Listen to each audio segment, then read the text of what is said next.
Hey everybody, welcome to the channel.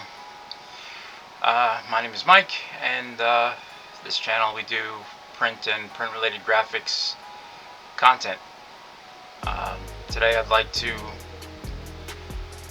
this may be a multi-part series, but I'd like to discuss why one of my former employers had the biggest pre-press bottleneck in history, and why they refused to fix it, and why I'm currently unemployed. And I guess we have to start with me getting the job, how I got it, and what they wanted me to do, and go from there. I actually had gotten this job from a recommendation of a former colleague. He was my old boss at a previous job, and he's an older gentleman. He became a good friend rather quickly. He was let go from that job that we worked together at. He found his way here, and then several years down the road, we ended up working together again. Him and a couple other people that were at this job, recommended me for this position. They had an open spot for a pre-press technician, and they needed the spot filled quickly, and they couldn't find anybody. I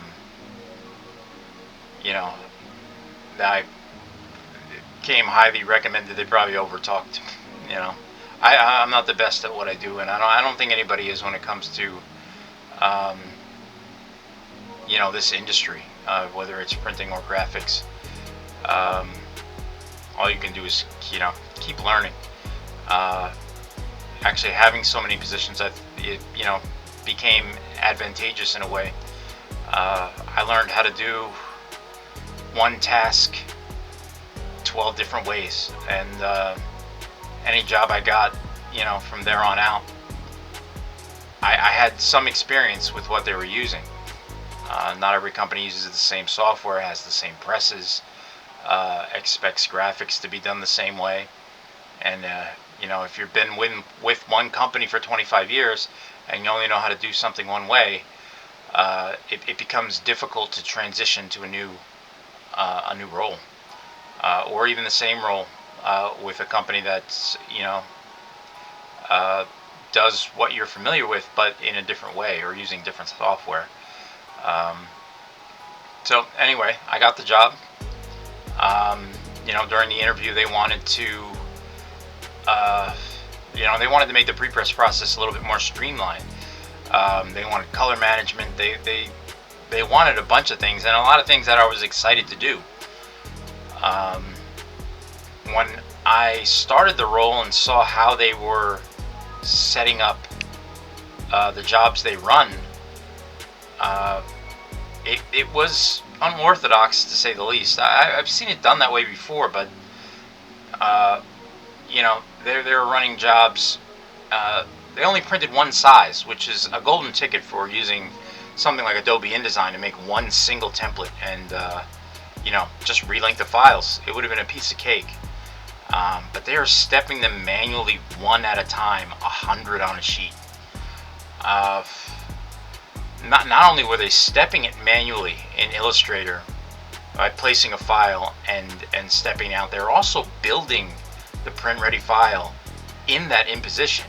So the first spot on their 100 up template, they built the file and then stepped it out layer by layer 100 times. If there was ever a change that was needed on press, they would make the change in the step file and then re-step it, which was super dangerous. I mean, if you're asking for a workflow that's mistake prone, this is it. I can't even, there would have been at least 3 or 4 other ways I could have thought about getting around this. In lieu of doing it the way that they were doing it. But so here we are. I mean, they hired me to streamline this process, and I had an easy idea, and we'll make a video about this you know, sometime soon down the road, or maybe it'll be part of this one. You know, maybe part 2 will actually dive into the files and see why it was so terrible and how it could have been so easy. But they were stubborn. They didn't want to change the process. You know, it's hard to explain why. You know, fear of change. I get that. Believe me, I prime advocate for being afraid of changing things.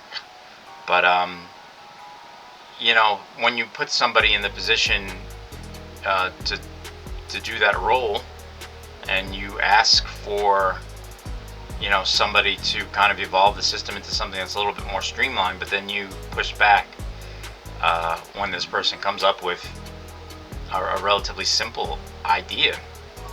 And you know, maybe we'll end it here.